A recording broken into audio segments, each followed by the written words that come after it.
On an ordinary night in a quiet town, police pulled over a car for a simple broken taillight, expecting nothing more than a warning and paperwork.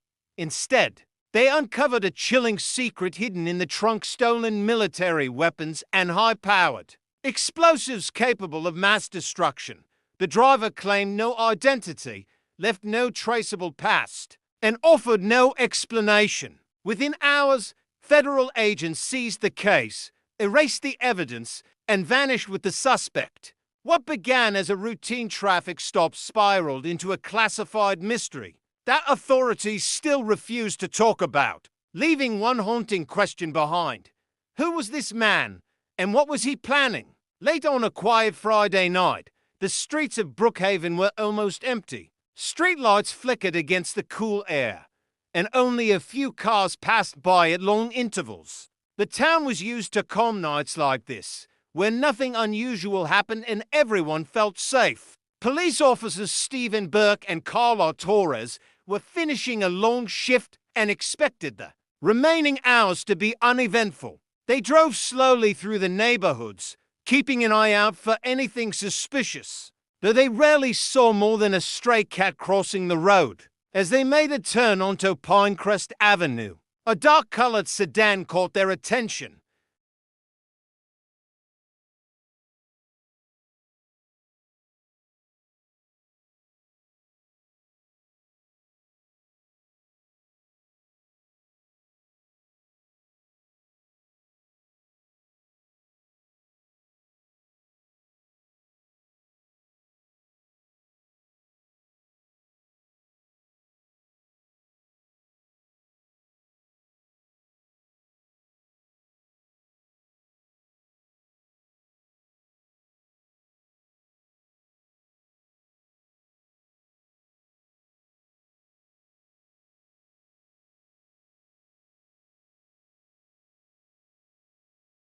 When the window finally rolled down, the driver was revealed to be a man in his early 30s.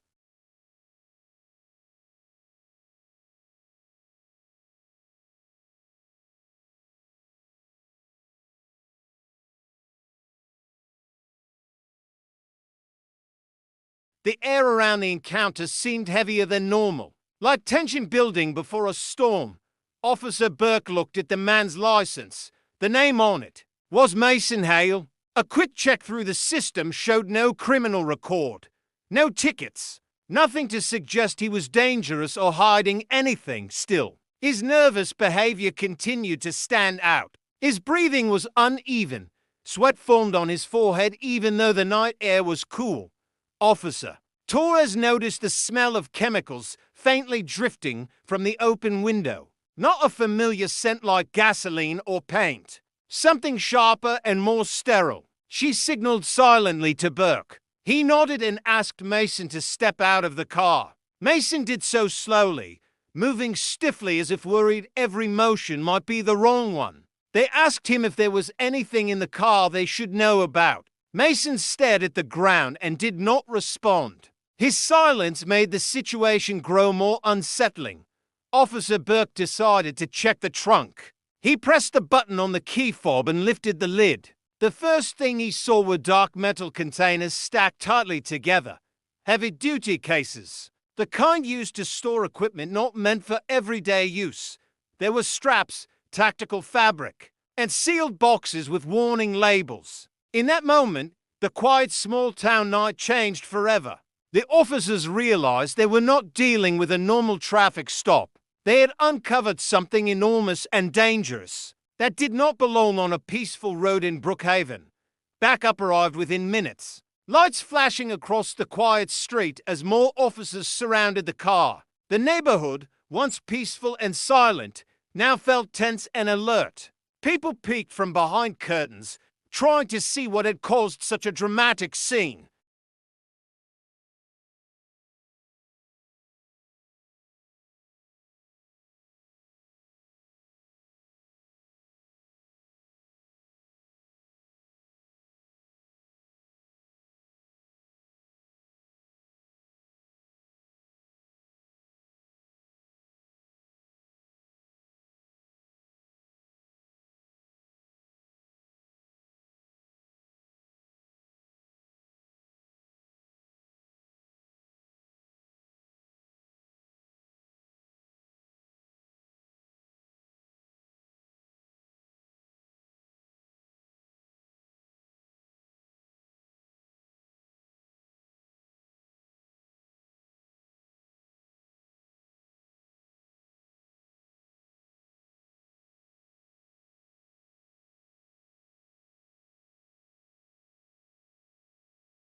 Inside was a rifle with advanced attachments, perfectly maintained and wrapped in protective foam. Another container held several bricks of high-powered explosives, neatly arranged side by side.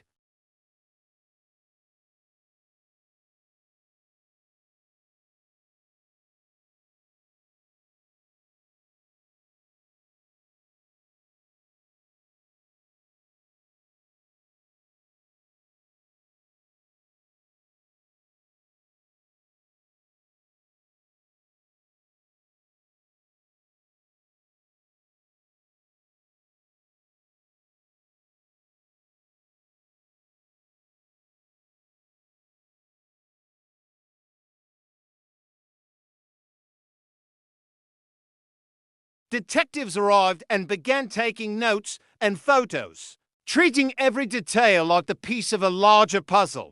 The car itself became a key part of the investigation. It was clean, no trash, no personal belongings, nothing to show who this man really was. The vehicle registration traced to a rental company, but the agreement was signed using a fake address. It seemed like Mason had erased any trace of his real life.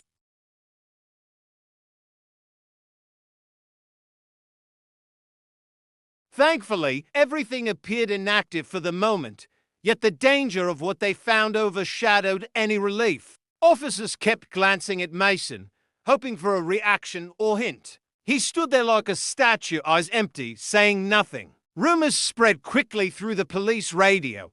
Some believed he was part of a terrorist group. Others thought he might be a disgruntled soldier seeking revenge. But the truth remained a mystery, buried under layers of careful secrecy. One reality became clear. This discovery was not random, and someone had planned it with precision.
The area felt abandoned at night, its wide lots filled with shadows and silent cargo containers.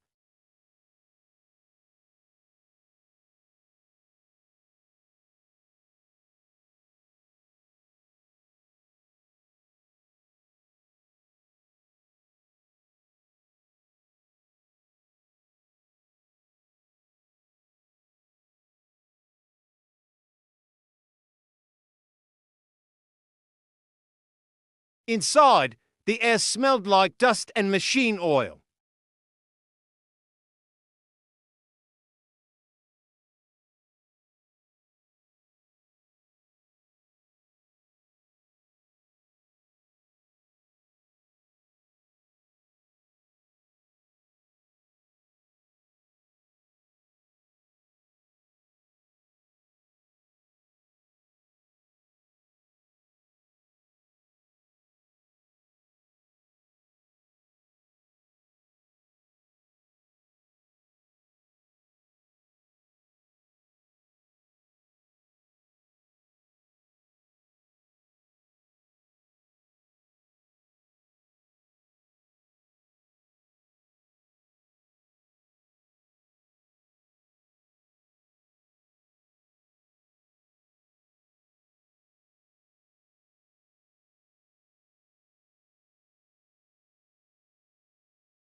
The investigation shifted from stolen property to uncovering Mason's true identity. Detectives searched his fingerprints through every national and military database, expecting to find some record of who he was. Instead, the results came back empty.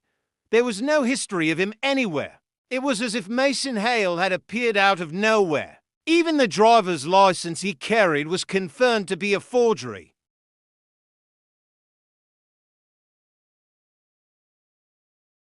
Investigators returned to the warehouse files, hoping they would give more information about the man who had built such a secret operation. The encrypted data took hours to break through, but once accessed, it revealed a shocking amount of internal company documents.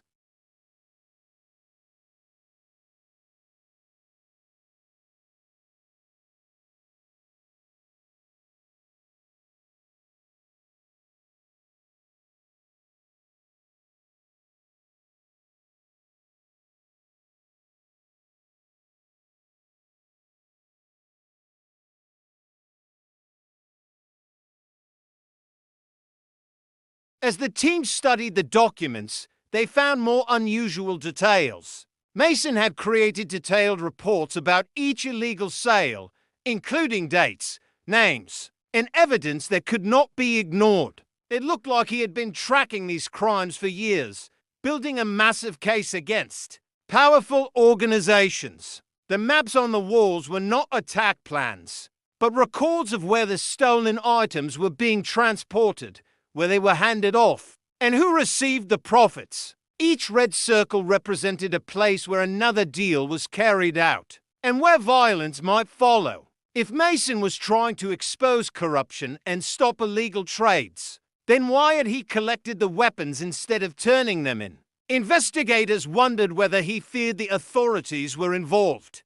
The files suggested that the people behind these deals had influence in both government and military systems. Reporting his findings might have led to a cover-up or put him in danger. Taking the stolen items himself could have been his way of preventing them from being sold to foreign buyers. Still, even this theory did not explain everything. If he wanted justice, why didn't he reach out to trusted agencies? Why drive with explosives in his trunk through a small town where any mistake could get him caught? None of the officers could decide whether he was a hero or a criminal. The only person who had the answers refused to speak a single word. They pressed further, searching financial records traced back to him. Yet every account led to dead ends. Money was transferred through anonymous channels, leaving no signs of his origins. Investigators even searched through years of missing person reports, hoping he might match someone who had disappeared long ago. But nothing connected.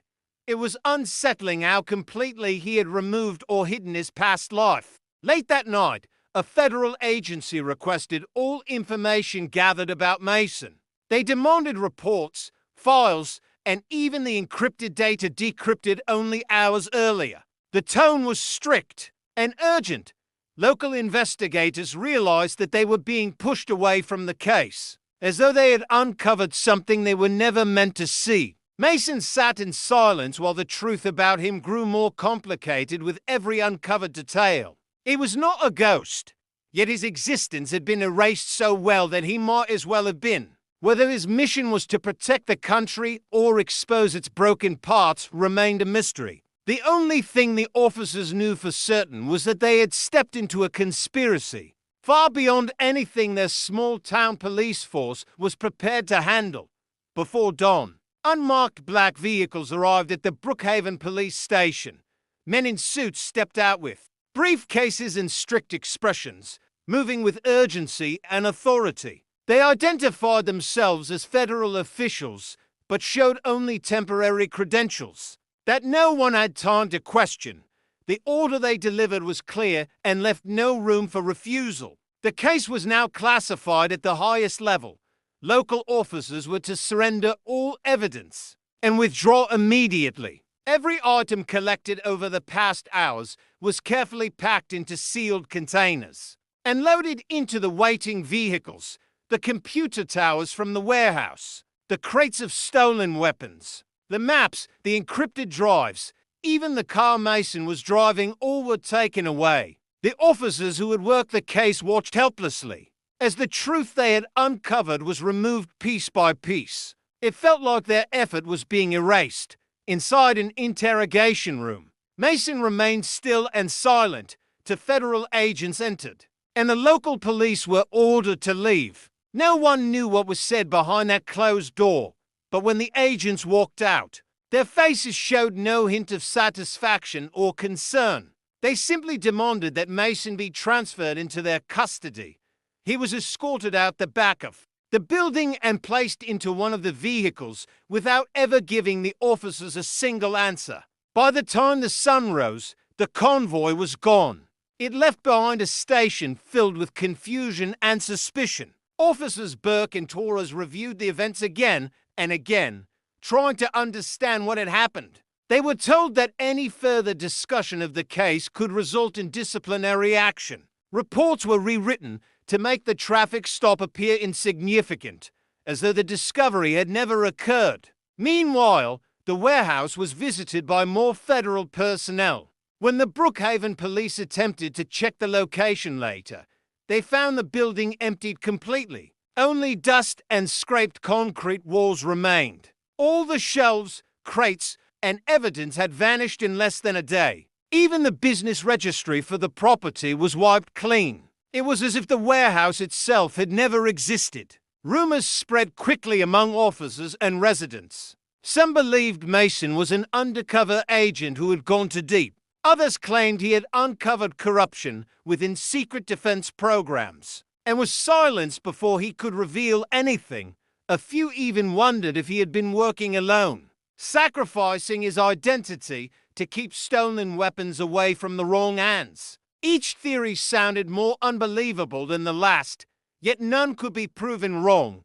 Weeks passed, and news stories replaced the mystery in the local news. But the officers who witnessed the discovery could not forget. Every so often, one of them would bring up the empty look in Mason's eyes, a look that held purpose rather than fear. It made them wonder whether he knew from the start that he would be caught, or if being captured was part of something bigger. No file on Mason Hale could be found in any official system afterward. His name was never mentioned again. The truth behind his mission remained buried under layers of secrecy. The people who controlled the information ensured that no one would ever understand what was truly at stake. Only a memory remained of a quiet night in Brookhaven, when a simple broken taillight exposed a dangerous secret. The discovery of stolen military weapons and bombs was just the beginning of a story that was locked away from the world.